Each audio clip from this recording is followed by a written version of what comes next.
Bienvenue et merci d'être là en direct sur LN24 pour la dernière de la semaine, la dernière aussi avant la grande rentrée de la chaîne qui vous attend lundi. On va s'occuper de vous, on va s'occuper de votre actu, de votre vie et ça démarre forcément avec la une du jour et ce visage, celui de Theo Franken, le ministre de la Défense, qui vient peut-être de se prendre un énorme camouflet. Il voulait envoyer des lettres à tous les jeunes mineurs pour leur proposer un service militaire volontaire, sauf que le Conseil d'État pour l'instant dit non. On verra toutes les implications dans un instant. L'alerte rédac nous interpelle et nous ramène une nouvelle fois dans les écoles. On apprend via BNP Paribas Fortis que 12% des enfants doivent aller chercher dans leur argent de poche, oui mais pour acheter du matériel scolaire. De l'argent de poche pour du matériel scolaire, est-on chez les fous? C'est la question qu'on se posera là encore dans un instant. Et puis, d'autres visages qui font l'actualité. Celui de Morgane, la candidate belge de N'oubliez pas les paroles, qui était en train de battre des records. Celui de Nicolas Préa, l'échevin de Walcourt, qui met un petit peu le feu parce qu'il demande aux habitants de payer eux-mêmes la rénovation des remparts. Et puis Georges-Louis Boucher, jugé cette fois par des comédiens, des vrais comédiens, sur son nouveau métier peut-être d'acteur. On en parle avec vous et avec une équipe en or une nouvelle fois ce soir. Ça se passe chez nous, dernier épisode de l'été. Avec autour de la table Arthur Martin. Bonsoir Arthur, merci d'être là. Vous représentez les jeunes du mouvement réformateur de Uccle, mais bien plus encore. Bonsoir Danis Protels. Bonsoir Thibault. L'un des meilleurs, si pas le meilleur avocat et pénaliste de ce pays. Bonsoir Gilles Van Den Burg. Bonsoir. L'un des meilleurs, si pas le meilleur écologiste de ce pays. Voilà. Bonsoir Fabien Minguin. Chacun doit avoir ses fleurs ce soir. L'un des meilleurs ex-défis et bientôt membre d'un nouveau parti dont vous allez nous rappeler le nom. Libre. Avec un S à la fin. Avec un S à la fin. Comme ça, on est au complet. En parlant de rentrée, eh bien c'est la rentrée pour LN24, évidemment à partir de lundi. C'est la rentrée aussi pour France Télévisions et Léa Salamé avec une vidéo qui fait polémique, jugée sur pièce. Bonsoir. Bonsoir. Bonsoir. Bonsoir. Madame, monsieur, bonsoir. Madame, monsieur, bonsoir. Madame, monsieur, salut Léa. Madame, monsieur, bonsoir. Bonsoir, madame. Bonsoir, mademoiselle. Bonsoir, monsieur. Madame, monsieur, bonsoir. Madame, monsieur.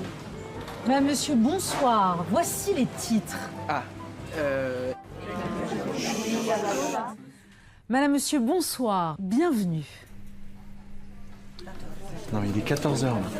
Ouais, je sais, mais comme ça depuis ce matin. Lundi, Léa Salamé prend les commandes du 20h sur France.tv et sur France 2. Alors il y a 2-3 esprits chagrins qui ont dit c'est pas tout à fait les codes du journalisme, c'est pas tout à fait les codes du JT.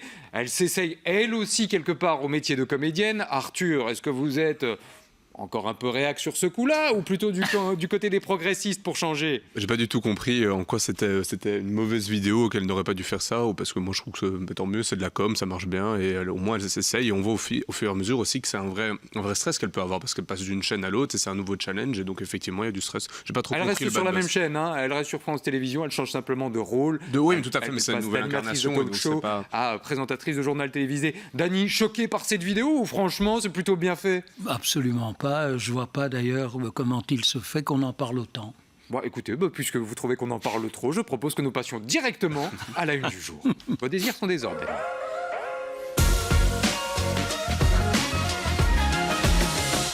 Et on aurait pu s'arrêter ce soir sur la une de la DH qui titre ce matin « Indigne de l'Europe, message clair à l'égard des Anderlechtois éliminés hier par l'AEK Athènes qui n'auront donc pas droit à une compétition européenne. Leur entraîneur Besnikazi est déjà dans la tourmente. Va-t-il être le deuxième coach viré cette saison? C'est la question qui est évidemment sur toutes les lèvres. Pendant ce temps-là, le coach national, le sélectionneur national Rudy Garcia a annoncé sa sélection avec la présence de Charles Van Hout et aussi de Michy Batshuayi pour suppléer l'absence de Romelu Lukaku. On aurait pu s'arrêter aussi sur la une de la Capitale qui revient sur l'exécution. Là aussi, c'était du côté d'Anderlecht de Noël. L'un des célèbres tenanciers de la commune avait été froidement assassiné par un de ses locataires. Les images ont désormais fait le tour des réseaux sociaux et de la toile. Images qui ne laissent aucun doute sur l'intention de l'homme qui était venu pour le tuer purement et simplement. Mais c'est sur une autre une qu'on va s'arrêter ce soir, celle de la Libre, qui revient sur le conflit international qui oppose la guerre entre la Russie et l'Ukraine. Alors on est loin de chez nous, oui, mais pas tellement. Vous savez que des frappes ont frappé hier Kiev avec 17 victimes, l'une des frappes les plus meurtrières depuis des mois et des mois. Et pendant ce temps-là, chez nous, on apprend ceci. Theo Franken a subi un véritable camouflet puisqu'il souhaitait envoyer une lettre à des jeunes de 17 ans leur proposant de faire un service militaire volontaire, sauf que le Conseil d'État a retoqué ce projet. Je vous livre les arguments, en tout cas certains des arguments du Conseil d'État. Il estime que la nécessité et la proportionnalité ne sont pas démontrées par le texte. L'accès à certaines données, le lieu de naissance, le numéro de registre national, n'est pas justifié par rapport à la finalité poursuivie. On sait en plus, Gilles, qu'on va garder ces données pendant 10 ans. On ne sait pas trop pourquoi, mais on va les garder pendant 10 ans. Pour notre ministre de la Défense, Theo Franken, qui se bat quand même depuis des mois et des mois pour créer un regain d'intérêt autour de l'armée, c'est une sacrée défaite, ça. Oui, et en même temps, je pense qu'il aurait pu le savoir. Enfin, c'est pas, moi, ça ne m'étonne pas que le Conseil d'État retoque par rapport ici effectivement, aux données personnelles, au manque de proportionnalité. Honnêtement, je ne suis pas moi-même juriste, mais je peux entendre les arguments. Et un autre argument aussi, c'est assez compliqué. En fait, on a eu des exemples dans le passé qu'un ministre, en tout cas avec son nom, envoie un courrier à tous des citoyens. Parce que normalement, c'est pas quelque chose qui se fait parce que c'est de la publicité personnelle. En fait, il y a eu des précédents dans l'histoire politique récente du pays. C'est pas lui qui signe le courrier. Oui, voilà. Moi, je ne sais pas s'il faut aujourd'hui commencer à envoyer des courriers en ciblant les jeunes pour leur dire d'aller être réservistes. Je pense qu'on parle assez tous les jours dans les médias du drame de la guerre. Vous avez encore montré des images juste maintenant. Donc, voilà, je ne sais pas si c'est l'action la plus pertinente politique de Theo Franken, mais je ne suis pas très surpris. C'était ça le message. On veut informer les jeunes de 17 ans qu'il y a un chouette service militaire volontaire qui, en plus, va leur rapporter un peu de sous. Et Arthur, je ne sais pas si vous êtes concerné, mineur ou majeur, vous nous direz dans un instant si vous êtes passé de l'autre côté de la frontière depuis quelques mois ou pas. Mais en attendant, souvenez-vous, le 21 juillet, on était toutes et tous très fiers de notre armée.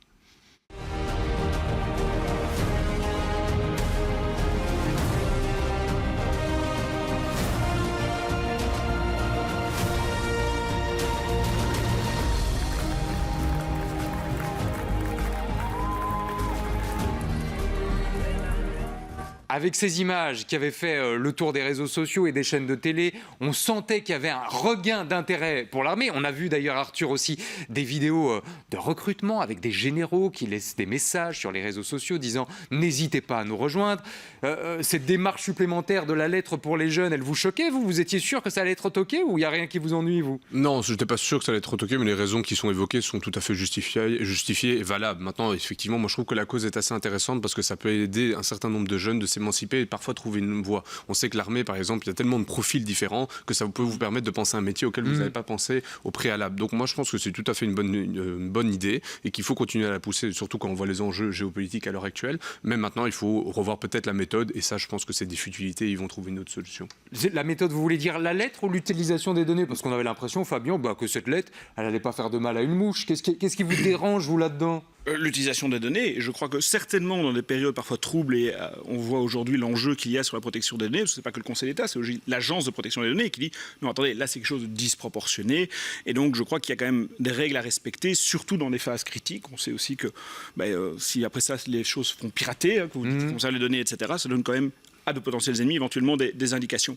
De l'autre côté, moi je vois surtout qu'on fait beaucoup d'agitation sous ce gouvernement à la préparation de la guerre, à des dépenses parfois exorbitantes dans la guerre.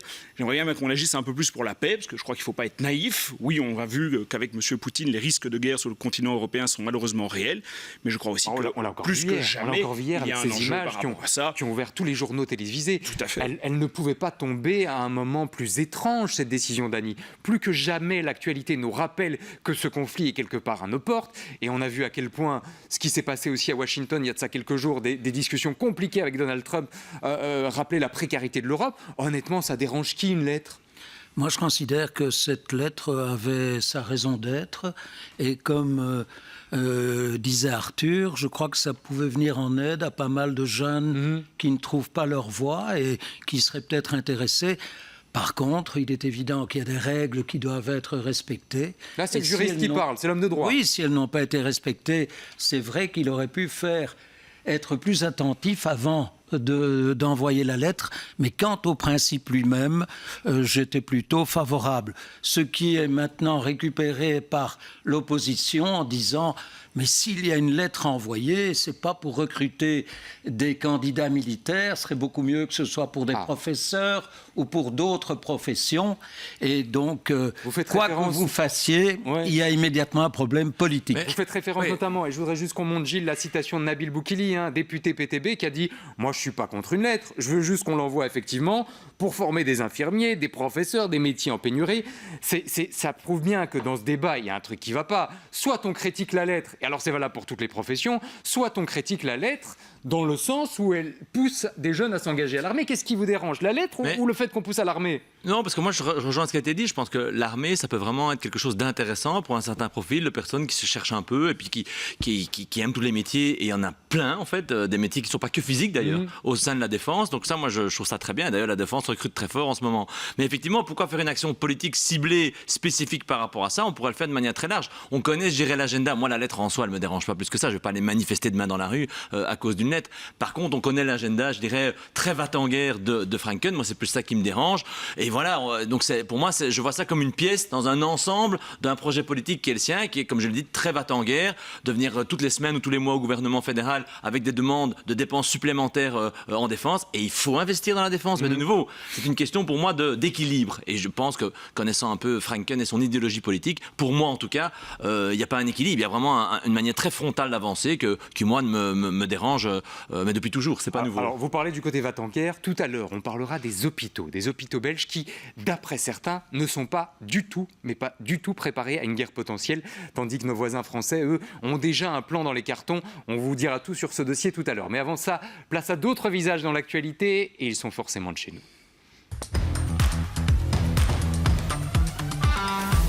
3 visages qu'on voulait absolument mettre en avant ce soir. D'abord le visage de Morgane de Tinlo. C'est la Belge qui cartonne chez Nagui dans l'émission N'oubliez pas les paroles, avec un parcours très spécial. On vous dit tout juste après ça. Nicolas Preya, l'échevin de Walcourt, qui a un problème par rapport à ses remparts. Les remparts sont en train de s'effondrer, sauf que la facture est envoyée aux habitants et c'est pas la ville qui va les payer. Et puis le troisième visage, c'est celui de Georges-Louis Boucher, désormais critiqué par des comédiens par rapport à sa vidéo qui a fait tant de bruit la semaine dernière. On verra quel est le recul et le message de la profession à son sujet. D'abord, Morgane. Morgane, c'est elle. Elle habite Tinlo et depuis des jours, peut-être même des semaines, vous la voyez sur le plateau de l'émission N'oubliez pas les paroles sur France Télévisions. Sud Info lui consacre un article ce matin. Déjà plus de 160 000 gains, plus de 40 victoires si je ne dis pas de bêtises, avec des moments d'émotion intenses sur le plateau de Nagui. Est-ce que vous bloquez ou pas ces paroles? Je bloque ces paroles. 20 000 € ou 0? C'est pour papa!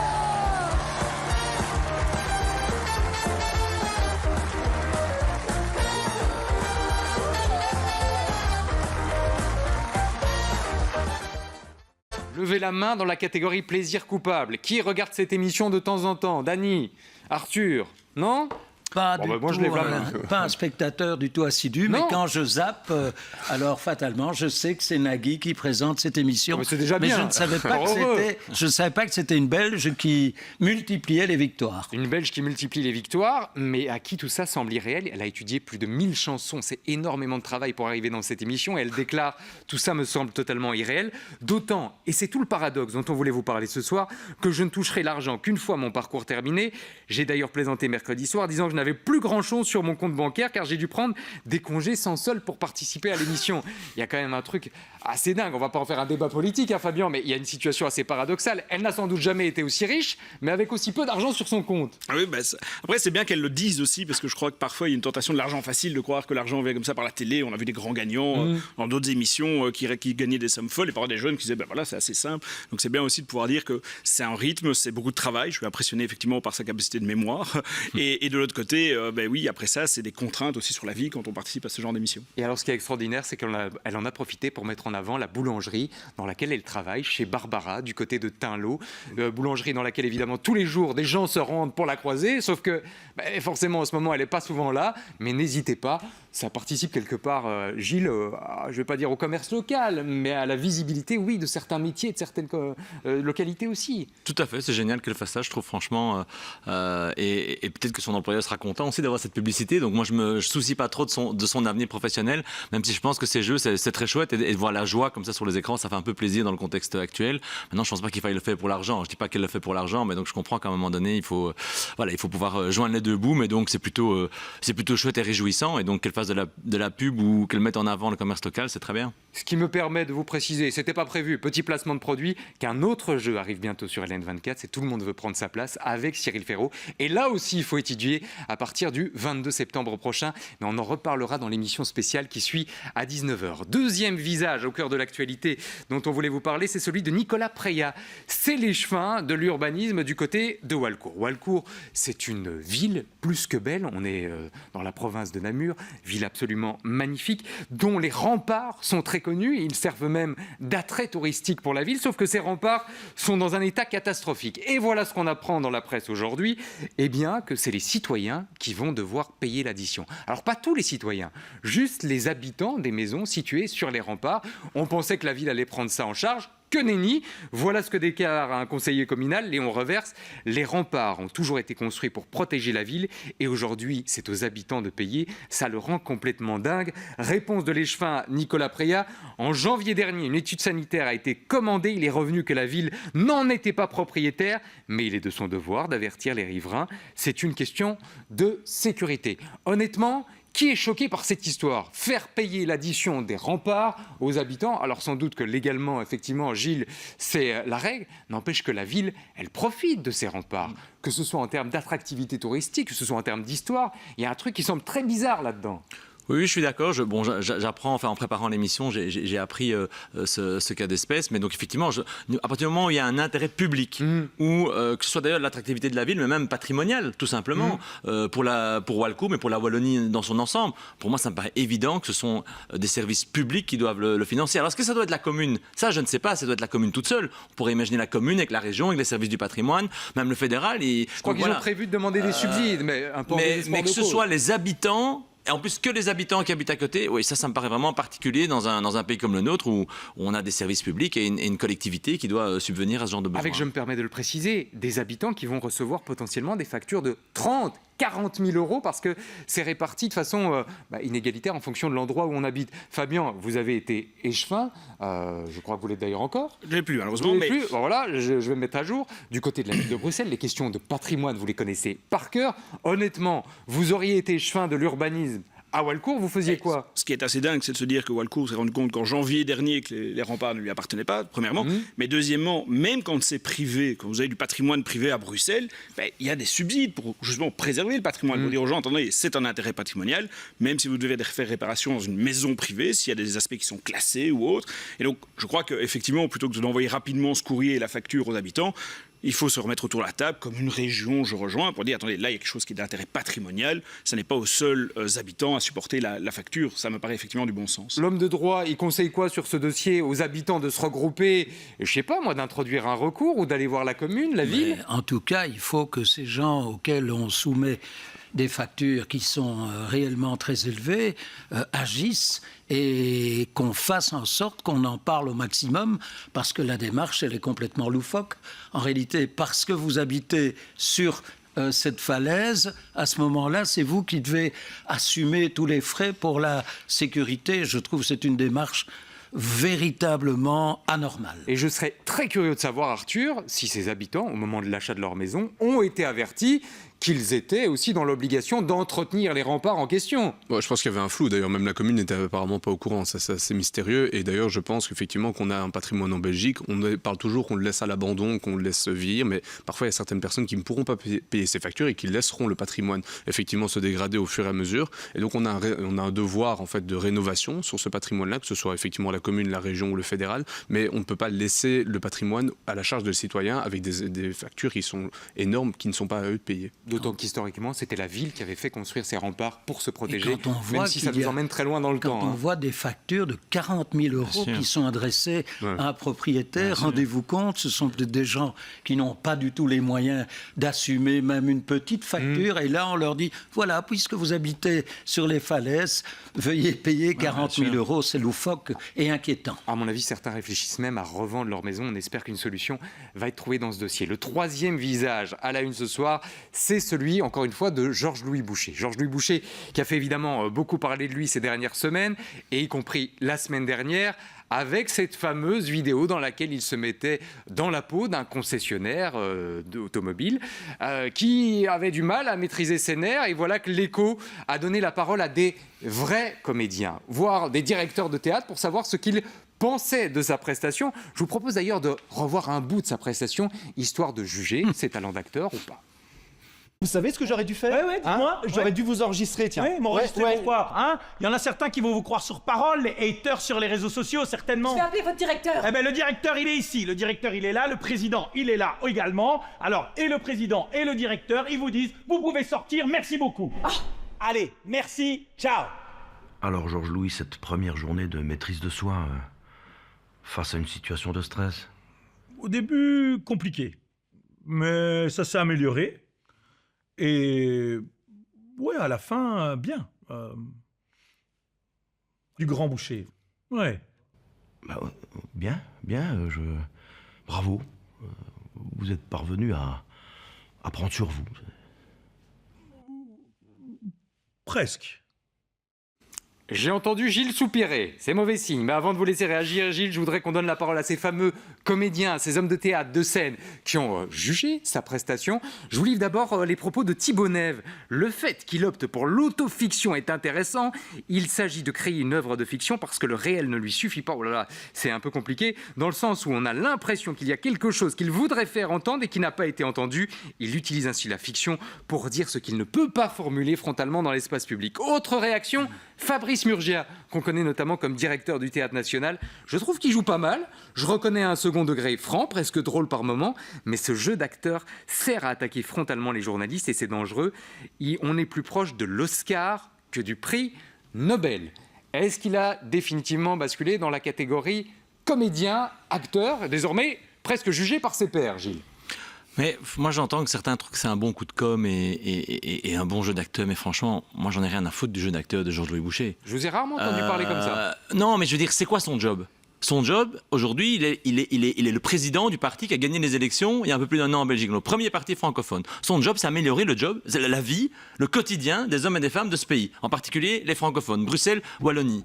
C'est pas d'aller faire le guignol sur des vidéos. Imaginez une seconde que le président du premier parti en France, que le président du premier parti en Allemagne, que le président du premier parti en Angleterre fasse ça. Mais à quel niveau on met le débat démocratique? Moi, honnêtement, ça me fait ni rire ni pleurer, mais je dirais c'est dramatique pour le niveau de notre débat. Quand même à vous entendre ce soir. Oui, mais je veux dire, le fait de faire une telle vidéo, je juge pas son jeu d'acteur et honnêtement, comme je disais, je m'en fous. Moi, je ne comprends pas qu'en 2025 en Belgique, dans un État démocratique, où on peut être d'accord ou pas d'accord, et moi j'ai beaucoup débattu et j'adore débattre de fond, mais qu'on en arrive là, d'un président de nouveau du plus grand parti de ce pays, c'est-à-dire qui est au pouvoir partout.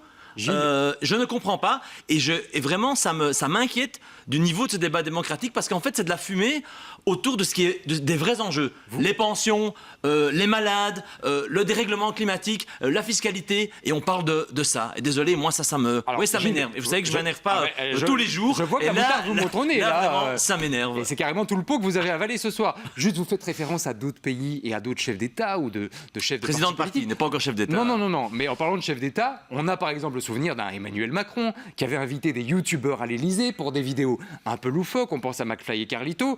Donc ça existe ailleurs. Il répondait sur le fond, si je me souviens bien. Il faisait pas l'acteur. Il mettait pas une moustache, un chapeau, il faisait pas le guignol. Il y avait une mise en scène. Il y avait une mise en scène. Alors sur le côté acteur, voir Georges-Louis Boucher jugé par des comédiens. D'abord, qu'est-ce que vous pensez de la démarche, Arthur?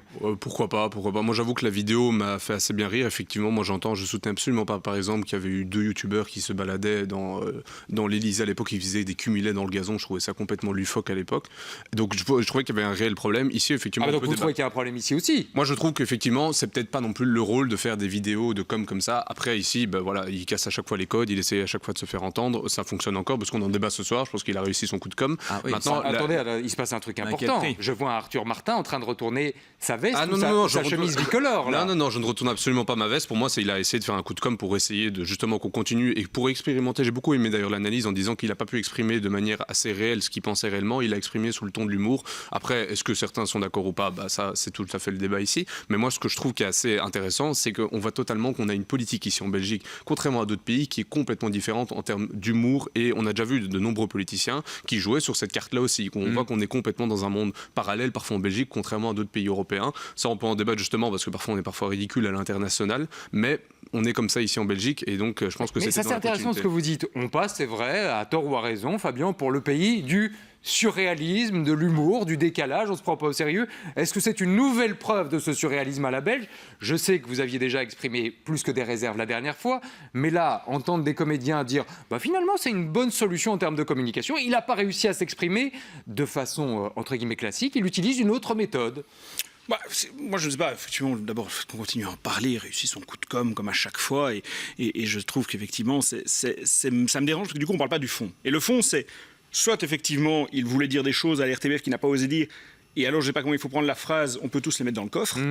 Il faut peut-être s'en inquiéter, parce que ça, c'est un positionnement alors politique et une nouvelle attaque de... Je crois qu'il ne parle pas du coffre, il parle de la banquette. Mais quoi qu'il en soit... Les mots sont importants. Les mots sont importants, mais quoi qu'il en soit, au lieu du jeu, ce qui est intéressant, aussi repris d'ailleurs dans l'article de l'Écho, c'est de dire, à force de faire ces coups de com'-là, il fait ce qui devient une dérive inquiétante en politique, c'est-à-dire il construit une contre-vérité, un autre récit.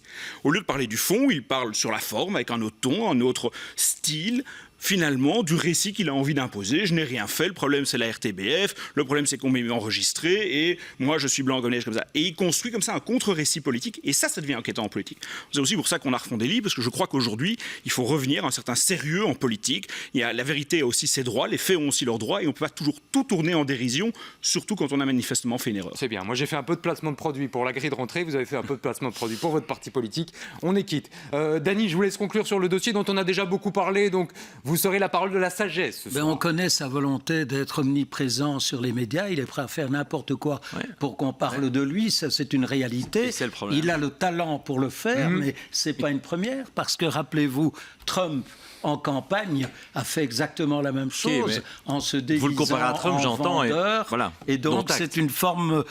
quelque peu nouvelle de communication et il faut prendre de la distance parce que c'est vrai qu'il ne faut pas oublier les vrais débats et les vraies raisons d'être politicien. Et on aura l'occasion d'en reparler, je vous le promets. Qui monte un petit théâtre avec Trump et qui deviennent tous les deux comédiens, moi je m'en porterais beaucoup mieux. On avait à l'époque une émission, le petit théâtre de vrai boss, peut-être qu'on pourrait... Non, c'est une mauvaise idée, pardon. Dans un instant, nous allons changer de décor, changer de registre et lancer l'alerte. L'alerte qui nous ramène une nouvelle fois dans nos cours de récré. Pourquoi ? Parce que figurez-vous que 12% de nos jeunes utilisent leur argent de poche, non pas pour se faire plaisir, non pas pour s'acheter des friandises, pour acheter du matériel scolaire.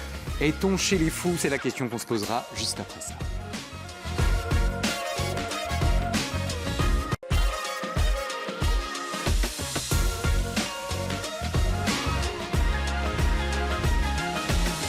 Ça se passe chez nous, encore et toujours chez nous. Et avant de lancer l'alerte rédac, Dany, j'ai peut-être un nouveau client pour vous. Ce client s'appelle Danny Boone. Danny Boone, connu évidemment comme l'un des plus grands comédiens français, auteur des plus grands succès de ces dernières années dans le monde du cinéma. Mais regardez, il a été victime d'une énorme arnaque.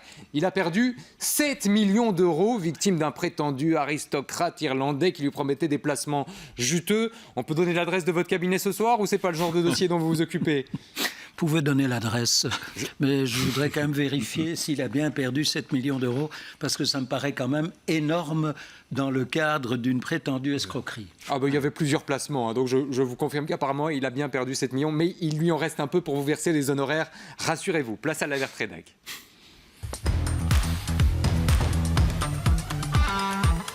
avec un nouveau chiffre fou qui concerne cette rentrée scolaire dont on vous parle évidemment beaucoup depuis le début de la semaine.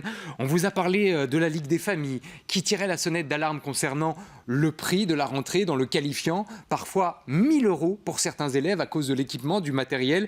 Il y avait Madeleine Guillot, la directrice générale de la Ligue des familles, qui était intervenue aussi sur le fait que pour certains parents, ça devenait tout simplement impayable et insupportable. Et voilà qu'à côté de la Ligue des familles, c'est une autre institution qui lance l'alerte. Cette fois, c'est la banque BNP Paribas Fortis. Alors, qu'est-ce qu'ils viennent faire dans cette affaire ?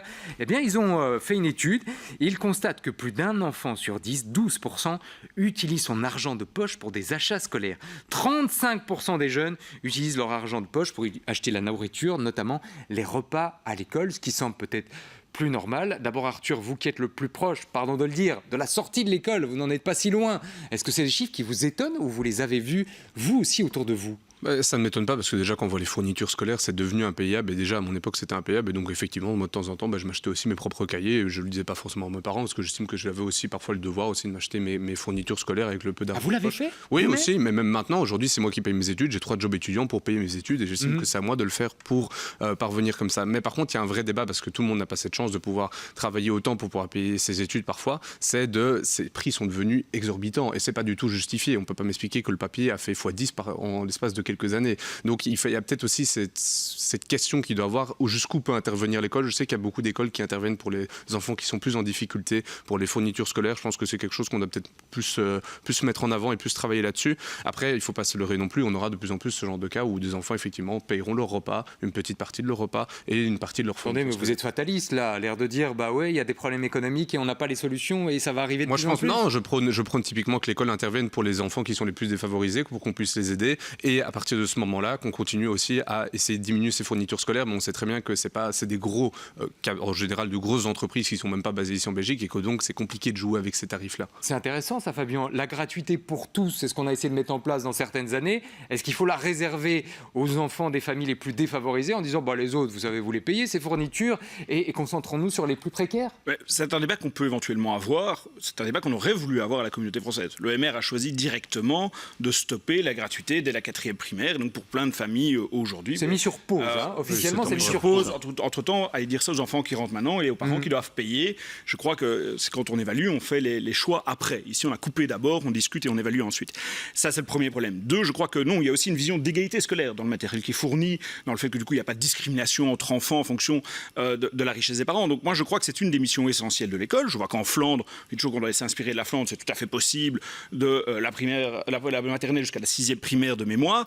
Je vois que certains pouvoirs organisateurs, la ville de Bruxelles, quand j'y étais échevin, ont fait en sorte que, par exemple, un ordinateur soit aussi prévu pour les élèves qui rentrent en secondaire, parce qu'on sait que c'est un des très gros surcoûts aujourd'hui avec l'évolution technologique de la rentrée scolaire. Et donc, je crois que c'est une question de volonté politique et de où on met les moyens.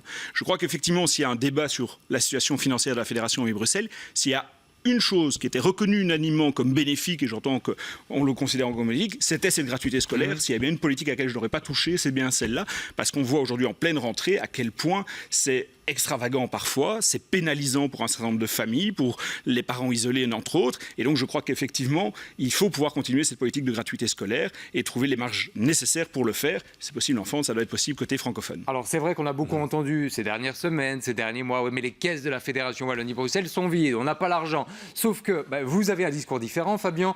La Ligue des familles a aussi un discours différent. Merlin Givers, vous le connaissez peut-être, c'est le porte-parole de la Ligue des familles. On a l'habitude de le voir sur les plateaux télé. Il est là lui aussi pour nous alerter sur les difficultés de certaines familles. Et voilà ce qu'il dit par rapport à ce budget, et notamment à cette fameuse 4e primaire où on a suspendu la gratuité. Ça aurait coûté 4 millions d'euros à la Fédération Wallonie-Bruxelles, soit 0,03% du budget de la Fédération. Le budget de la Fédération est dans le rouge, mais celui des familles aussi. Gilles, on ne pouvait pas trouver au minimum 4 millions pour ces 4e primaires ? Oui, je pense aussi, je rejoins ce qui vient d'être dit par Fabien. Je pense, en fait, je pense, mais je ne suis pas en détail, certainement pas comme Fabien, les débats au Parlement Wallonie-Bruxelles, mais j'ai l'impression que ce sujet-là, c'est vraiment une question budgétaire. Je pense qu'il n'y a aucun parti, mais peut-être que je me trompe, qui serait, s'il y avait les moyens budgétaires, contre de le faire. Et donc, à un moment donné, si c'est uniquement un problème budgétaire, mais effectivement, 4 millions d'euros sur l'ensemble du budget, ça ne paraît pas insurmontable.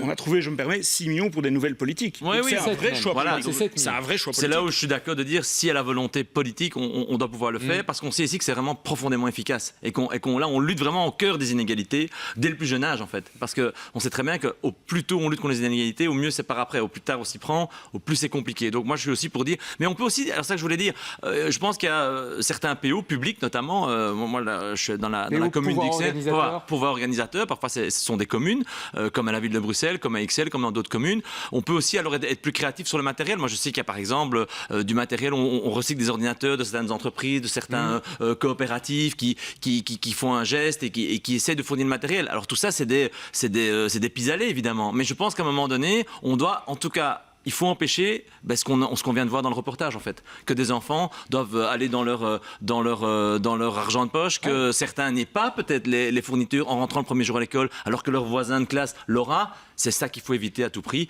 Et effectivement, aujourd'hui, le gouvernement ne prend pas les mesures adéquates. Et je sais qu'il y a des dizaines, des centaines d'écoles qui prêtent attention, mais si certains professeurs pouvaient éviter de demander le matériel dernier cri qui coûte plus cher que les autres, là aussi, je pense que ça ferait du bien à certaines familles. Tout ça, Dany, dans un contexte où on apprend ceci, on a découvert cette autre information concernant nos jeunes, nos ados dans la presse. Il y a 12 500 ados sans abri en Belgique, près de 5 000 en Wallonie. Des ados qui dorment dehors. Quand vous lisez ce chiffre-là, vous êtes encore plus saisi qu'en apprenant que certains doivent casser leur cochon pour se payer des fournitures scolaires. Ce sont des chiffres qui sont absolument effrayants et on se rend compte quand on entend cela du réel malaise de notre société où on voit des enfants qui n'ont pas la chance d'avoir des parents qui peuvent payer le matériel, qui doivent essayer avec leur modeste argent de poche. Et alors, quand on voit effectivement des sans-abri qui sont dans la rue, c'est énorme et ça mérite un gigantesque effort. Parce que ça, c'est vraiment un défi que notre société doit réaliser et doit affronter. Effort qui sera demandé au premier chef, à la ministre de l'Intégration sociale. Elle s'appelle Anneleen van Bossuyt. Semble-t-il, elle compte dégager de l'argent pour trouver des nouveaux logements pour ces ados qui dorment dans nos rues. C'est sa mission. On la voit bien au show. Ici, on la voit dans des activités shopping avec son fils à la maison. Eh bien, on souhaite la même chose à toutes les familles. Il est l'heure de continuer à faire le tour du pays et de peut-être passer près de chez vous.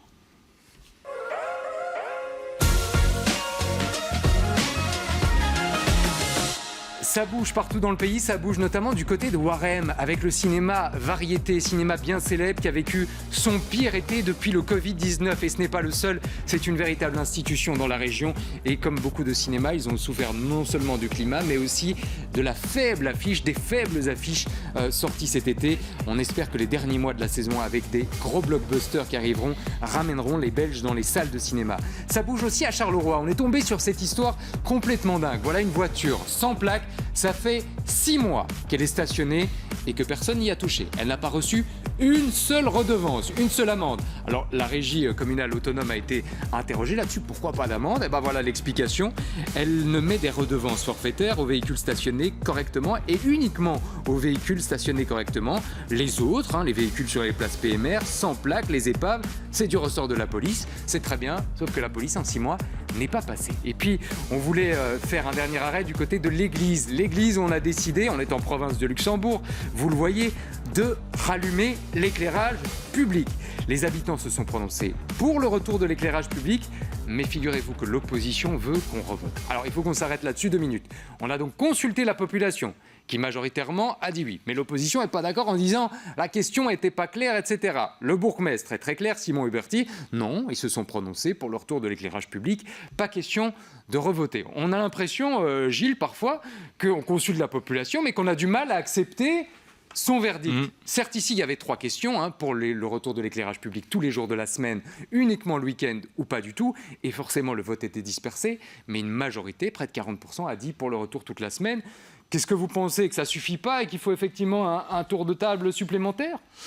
Alors ouais, deux choses. Je suis surpris que ce soit, que ce soit soumis à un référendum citoyen, le fait d'éclairer le soir en particulier des routes et des communes. Je pense que c'est une question de sécurité publique. Je pense que c'est vraiment important d'avoir de la lumière le soir, certainement dans des zones peut-être plus rurales. Donc je suis surpris que ce soit on puisse tout éteindre ou tout allumer. C'est peut-être plus complexe que ça, mais ça me surprend. Et alors sur la méthode, consulter des citoyens, ce que je trouve évidemment toujours très positif. Moi, je suis vraiment un grand partisan de la consultation consultation citoyenne, je ne sais pas ici si on a les chiffres de combien de citoyens ont répondu, parce que est-ce que c'est 10%, 15%, 20%, plus de 50%, mais normalement, effectivement, la logique veut que il faut respecter le résultat, parce que sinon, la prochaine fois qu'on va demander l'avis aux gens, qu'est-ce que les gens vont dire aux politiques? Ah, vous avez déjà demandé notre avis, vous avez dit fourte, comme on dit à Bruxelles, quand vous a remis l'avis, et donc maintenant, on va plus vous le donner. Donc, sur le principe, je pense que c'est pas une bonne idée, mais ici, je suis surpris du sujet choisi. Mais c'est le discours de l'opposition qui dit, oui, il y a 40% qui, dans les 3 propositions, a dit retour de l'éclairage public toute la semaine, sauf que tous les gens n'ont pas voté, donc ces 40%, ça représente peut-être 10% au total des habitants. Mais il y a plus intriguant que ça, Fabien, et c'est là-dessus que je voulais vous interpeller. À Beauvechain, on a utilisé la même méthode. On a demandé aux habitants s'ils étaient pour ou contre le retour de l'éclairage public. Ils se sont majoritairement prononcés en disant on peut continuer à l'éteindre. On a quand même décidé de le rallumer. Est-ce que là, on est dans le cas de figure de Gilles en disant oui, ça c'est une question de sécurité et finalement on a consulté les habitants mais on ne les écoute pas? Je crois, alors je suis surpris par le discours de Gilles parce que je rappelle que c'est Écolo qui a forcé tant en Wallonie à Bruxelles d'éteindre au moment de la crise énergétique et puis qui a prolongé les mesures. Pas la nuit quand même. Si, la nuit, bien sûr. Mais bien sûr que si. Mais bon, à partir de minuit ou de 23 heures. Ce qui est intéressant, effectivement, c'est que par contre, si on consulte, là je suis d'accord, il faut s'en tenir aux résultats des élections, dans tous les sondages qui sont faits, pour faire allusion à d'autres débats aussi. Mais quoi qu'il en soit, je crois que par contre, si jamais il faut trouver des solutions de compromis et venir avec des propositions intelligentes, il y a aujourd'hui d'autres techniques. On le teste notamment dans le bois de Lacan avec de l'éclairage intelligent qui s'allume quand il y a des mouvements qui s'éteignent le reste du temps. Ça coûte cher à installer. Ça coûte pas forcément beaucoup plus cher, honnêtement dit, non.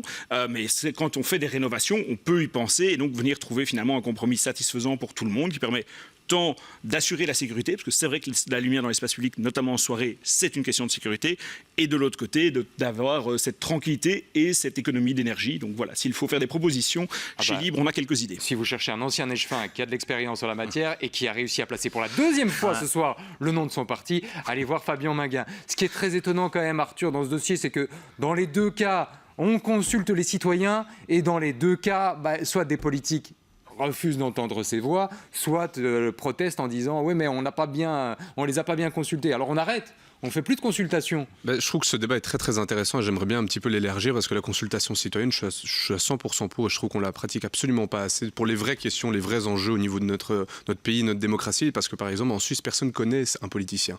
On ne connaît pas les politiciens parce que les citoyens votent et c'est eux qui ont le vrai pouvoir. Et je trouve qu'ici à Bruxelles, pour prendre l'exemple, à chaque fois qu'on aurait dû voter des plans importants comme le plan Good Move, comme une série d'autres plans comme ça, on n'a pas fait appel aux citoyens. Ou alors on l'a fait une fois que c'était installé en disant ah mais vous avez des problèmes, on va commencer à discuter. Et je pense que la consultation citoyenne doit être la reine et ça c'est notre vraie démocratie et ici ça me gêne énormément parce que effectivement au départ je comprends pas pourquoi est-ce qu'il n'y avait pas d'éclairage mais admettons ici ils essayent de faire appel à leurs citoyens pour avoir une vraie réponse à un vrai problème et après on ne les écoute pas mais il faudra pas s'étonner par la suite c'est quand les citoyens seront vraiment agacés et qu'ils voteront d'une certaine manière et que ça va pas nous plaire après on va expliquer ouais mais ça va pas. Non moi je pense qu'il faut prôner ce genre d'initiative et ça doit vraiment être ça le moteur de notre démocratie et pas tous les politiciens. Je rappelle juste qu'à l'époque de la crise énergétique tout le monde était d'accord ou quasi tout le monde pour éteindre l'éclairage public la nuit, mais ça parce que la facture était carabinée. Effectivement, les choses ont un peu changé depuis. Il est temps de sortir notre thermomètre et d'aller le planter cette fois près de nos hôpitaux. C'est un débat qui fait rage en ce moment en France. Suite à une info qui est parue dans la presse, la France prépare ses hôpitaux à la guerre et c'est surtout les plateaux télé. Le Canard enchaîné a mis la main sur des instructions envoyées par le ministère de la Santé aux hôpitaux publics français pour leur demander de se préparer d'ici au mois de mars 2026 pour un possible engagement majeur. En français, ça veut dire une guerre. Voilà, une vraie guerre en Europe. Ce n'était qu'une indiscrétion du Canard enchaîné, sauf qu'elle a été confirmée par la ministre de la Santé, Catherine Vautrin, qui s'est exprimée notamment sur BFM, où elle est venue dire effectivement que les autorités françaises anticipent l'arrivée dans leurs hôpitaux de 10 000 à 50 000 soldats blessés. Le ministère justifie cette démarche, évidemment, par le contexte actuel et la guerre entre la Russie et l'Ukraine. Et chez nous, pendant ce temps-là, est-ce qu'on se prépare ou pas ? Pas tellement, d'après Sudinfo, qui s'est penché sur le sujet aujourd'hui. Et le ministre de la Santé, Frank Vandenbroek, a clairement répondu « Bon, pour l'instant, circuler, il n'y a rien à voir, rien ne change par rapport à l'habitude. » Dany, est-ce que vous pensez que la raison et le bon sens est du côté des Français qui se préparent et qui anticipent, ou du côté des Belges qui finalement disent « Ne paniquez pas trop vite pour l'instant » ? Mais je crois qu'en réalité, c'est une information qui met en évidence l'angoisse qui ne cesse de monter et que quand on évoque de potentiels conflits chez nous, au départ, on avait tendance à dire « mais ça n'arrivera pas chez nous ». Ces informations prouvent le contraire. Et je considère que dire « il n'y a aucun problème », c'est une mauvaise réaction. On a vu pendant le Covid combien les hôpitaux étaient complètement débordés avec un phénomène qui n'était pas prévu. Alors ici, c'est un événement qui est potentiellement réalisable dans une période comme celle que nous vivons. Et je trouve que prendre les devants, c'est plutôt une prudence élémentaire. Alors, il y a une question subsidiaire ou complémentaire, c'est est-ce que le ministre de la Santé, Frank Vandenbroek, veut simplement nous rassurer, mais tout en travaillant en coulisses? Il y a des propos du SPF Santé publique qui sème évidemment le trouble par rapport à ça. Vinciane Charlier, porte-parole, dit on est en train d'adapter le plan d'urgence hospitalier sur base des recommandations de l'Union européenne et de l'OTAN. Alors, est-ce que le ministre, en termes de communication, dit juste paniquez pas, mais derrière, il bosse en coulisses et il prépare l'urgence, ce qui peut-être est la meilleure solution, ou alors est-ce que la Belgique, Gilles, est vraiment à la traîne? En tout cas, j'espère qu'on se prépare et que le ministre, là je pense qu'il a raison, si c'est le cas, n'en fasse pas grand cas dans les médias. Mais toute infrastructure critique, et les hôpitaux font partie des infrastructures critiques, doivent effectivement se préparer à toute une série de scénarios. Moi, ça me rappelle de nouveau une période peu agréable au moment des attentats. Moi, j'avais fait partie de la commission d'enquête au Parlement fédéral suite aux attentats de Bruxelles et de Zaventem. Et on avait fait défiler toute une série d'institutions, dont notamment la STIP et d'autres.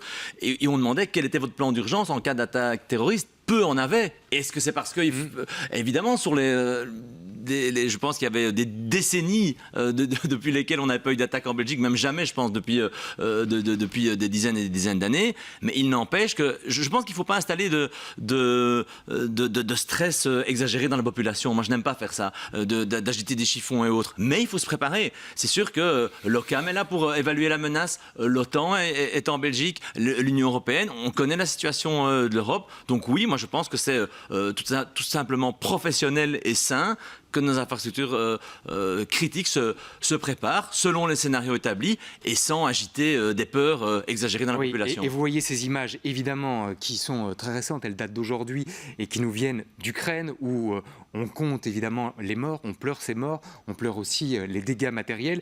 On se dit parfois, Arthur, tout ça est encore loin de chez nous et même si la menace existe, on a le temps de se préparer. Parce que la Belgique a l'air de prendre trop de temps en se disant, au pire, c'est pour 2027, 2028, 2029, on a le temps.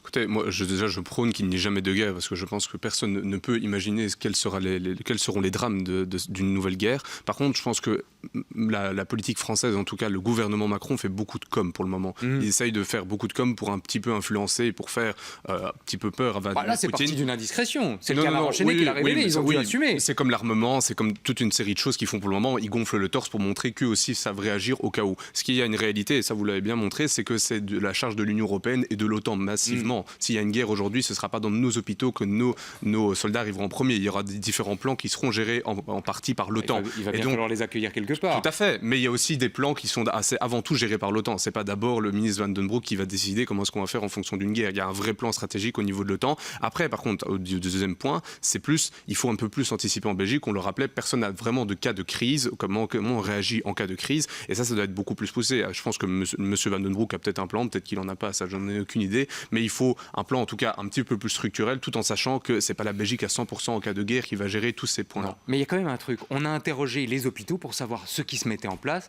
et ils ont l'air de confirmer qu'il n'y a pas grand-chose pour l'instant, qu'il n'y a pas de plan spécifique. Alors certes, on travaille sur certains risques, mais pas celui d'une guerre. Ça vous inquiète, ça, Fabien, ou pas? Et je crois, moi je rejoins assez bien ce qu'a dit Arthur. J'en ai parfois assez, effectivement, de cette musculation de la rhétorique guerrière, et Emmanuel Macron en est certainement un des premiers depuis très longtemps. Il utilise cette rhétorique pour justifier un pouvoir fort, etc. Mais par contre, là où je rejoins, les histoires récentes en Belgique ont montré que quand il y avait vraiment une catastrophe, on n'était jamais prêt. Donc on fait des exercices militaires depuis des dizaines d'années, on fait des exercices d'évacuation d'urgence, parfois même dans les bureaux, les machins, etc. Mais les hôpitaux ne sont pas prêts. Donc moi je crois que oui, continuer à se préparer, prévoir des plans d'urgence, réfléchir, c'est d'office il vaut mieux avoir une bonne logique de prévention là-dessus. Par contre, effectivement, je crois, et j'espère que la réponse du ministre Van Den Broek, c'est ça, qu'il n'y a pas après à en faire une rhétorique. Bon, ça a fuité en France, mais je crois que oui, il faut prévoir des plans, il faut adapter nos infrastructures. On a déjà des infrastructures qui travaillent avec l'Ukraine aujourd'hui, qui font face à des situations de guerre, avec des médecins qui sont formés chez nous, mais aussi des médecins qui vont se former là-dessus, parce que des blessures de guerre ne sont pas les mêmes. C'est l'hôpital Saint-Pierre à la ville de Bruxelles. Il y a un vrai partenariat avec l'Ukraine et avec Kiev. Et donc, je crois que oui, il vaut toujours mieux plus se préparer que d'être pris au dépourvu. Et c'est vrai, malheureusement, la Belgique a souvent montré en cas de grande catastrophe son impréparation à des situations d'urgence. Et si c'est le cas, on espère qu'on va se réveiller du côté des Belges. Dans un instant, on parlera des Belges face au monde avec une info insolite concernant la princesse Diana, qui sera d'ailleurs à l'honneur ce soir dans Secret d'Histoire avec Stéphane Bern. Ne bougez pas, on revient juste après ça.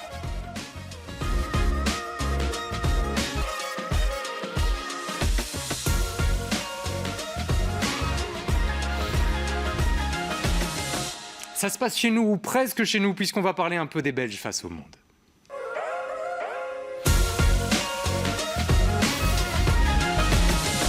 On voulait absolument s'arrêter ce soir sur cette info qui a ému beaucoup de monde.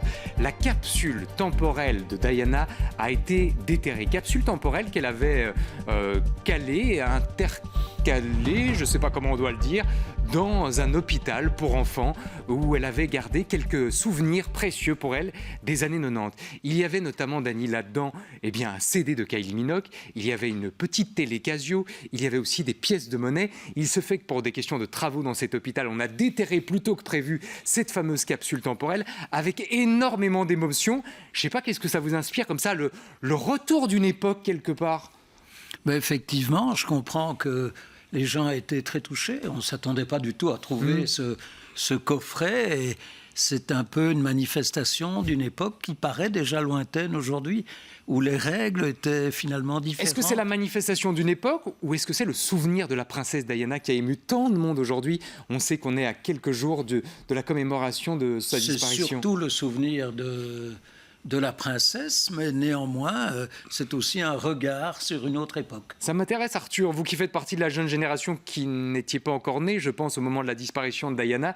Est-ce que c'est une personnalité qui vous parle encore, vous, aujourd'hui? L'histoire m'intéresse. Je suis beaucoup moins inspiré par ce genre de personnalité parce que je ne les ai pas vécues. Je n'ai pas vécu cette histoire-là, mais en tout cas, il y a une fascination. Moi, aujourd'hui, c'est hallucinant le nombre de personnes qui m'en parlent. Et je pense que c'est tout à fait au niveau de l'incarnation de ce qu'elle avait en termes de beauté, d'intelligence, et que tout le monde était fasciné par le personnage avant tout. Et donc, on pourra encore en parler, à mon avis, des dizaines d'années d'après. Même peut-être ma génération en parlera comme une princesse qui a cassé tous les codes de la monarchie. Elle est peut-être là aussi, cette fascination qu'ont les gens, c'est qu'elle a réellement, remis en jeu toute la monarchie et questionné toutes les règles qui dataient du Moyen-Âge. J'ai une bonne nouvelle pour vous, c'est que vous allez pouvoir refaire une petite culture historique ce soir, puisque le numéro de Secret d'Histoire présenté par Stéphane Bern à 20h sur LN24 est consacré à la princesse Diana. Un rendez-vous à ne manquer sous aucun prétexte. En parlant de rendez-vous à ne pas manquer, dans un instant sur LN24, émission événement, on accueille tous les visages et tous ceux qui travaillent sur LN24, en tout cas une partie d'entre eux, pour vous parler de la grande rentrée qui aura lieu lundi. Toutes les nouveautés, toutes les indiscrétions, c'est dans un instant, vous ne bougez pas. Merci Fabien, merci Gilles, merci Dany, merci Arthur. On se retrouve très vite sur cette chaîne, c'est promis. Passez une belle soirée et à tout de suite.